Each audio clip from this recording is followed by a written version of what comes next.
Hi, this is Sir Leo, and today we are going to talk about one of the most important lessons in English grammar, and that is Subject-Verb Agreement. You are watching The Creative Professor.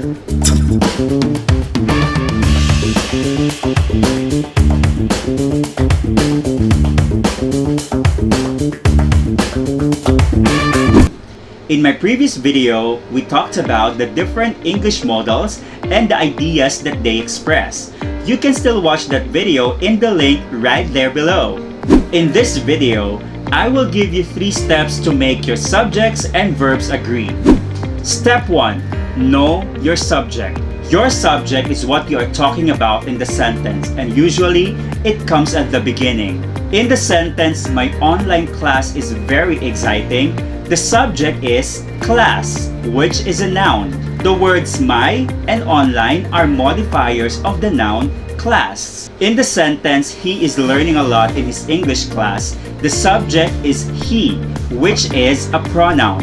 Nouns and pronouns may be either singular or plural. Singular means only one, while plural means 2 or more. The word school is singular, while the word schools is plural. The word he is singular, while the word they is plural. You have to know what the subject is and identify whether it is singular or plural before you can go to step 2. Step 2. Make your verb agree with the number of your subject. The rule is simple. You have to adjust the verb to make it agree with the number of your subject. For example, if your subject is singular, you have to make the form of your verb singular too.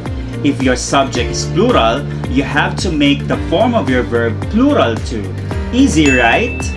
In the sentence, teachers attend trainings regularly to prepare for their online classes. The subject is teachers, which is plural.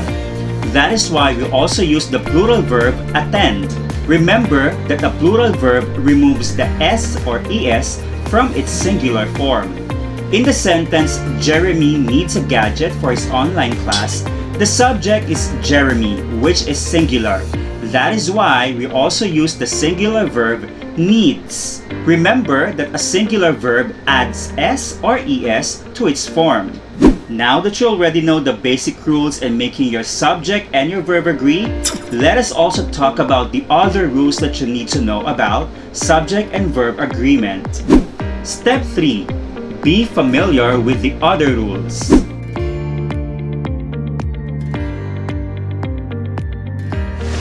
In the sentence, Joshua and Jason are friends, we are talking of 2 people, Joshua and Jason.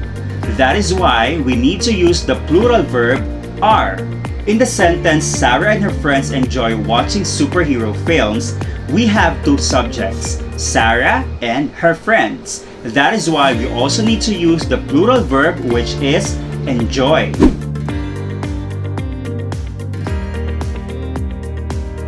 In the sentence, Billy or his nephew adores their pet cat Perry, we have 2 subjects, Billy and his nephew. And both of these subjects are singular. That is why we also need to use the singular verb adores. In the sentence, my mom or my dad agrees with my decision to take up nursing in the university, both our subjects, mom and dad, are singular. That is why we also use the singular verb agrees.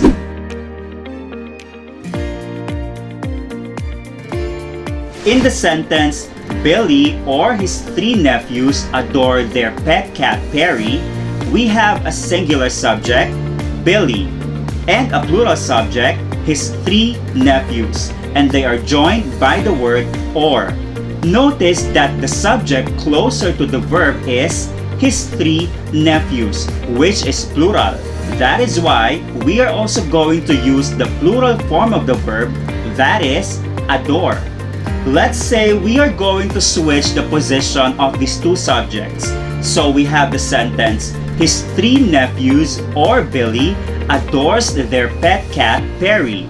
Now, in that sentence, the subject closer to the verb is Billy, which is a singular subject. That is why we need to use the singular form of the verb, which is adores.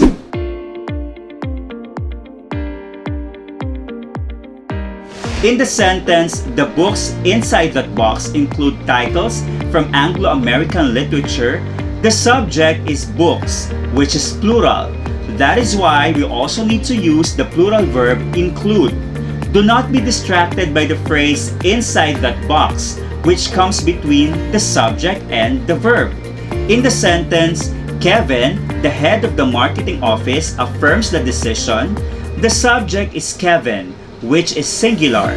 That is why we also need to use the singular verb affirms. We should not be distracted by the phrase the head of the marketing office, which comes between the subject and the verb.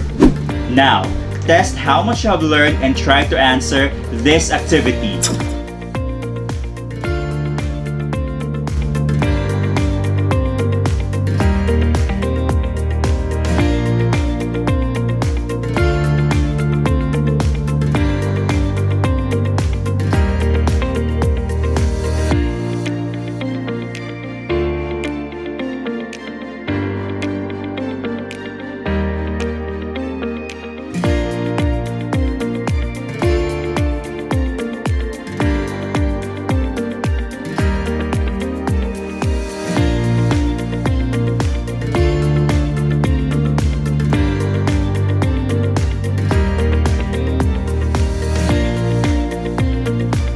Today, we talked about how you can construct grammatically correct sentences by making your verbs agree with your subjects when they are joined by the words and, or nor, or when there are phrases that intervene between your subject and your verb.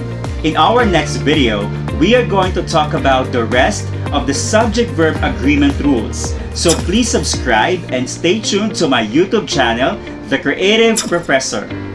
Thanks for watching! Please do like and share this video.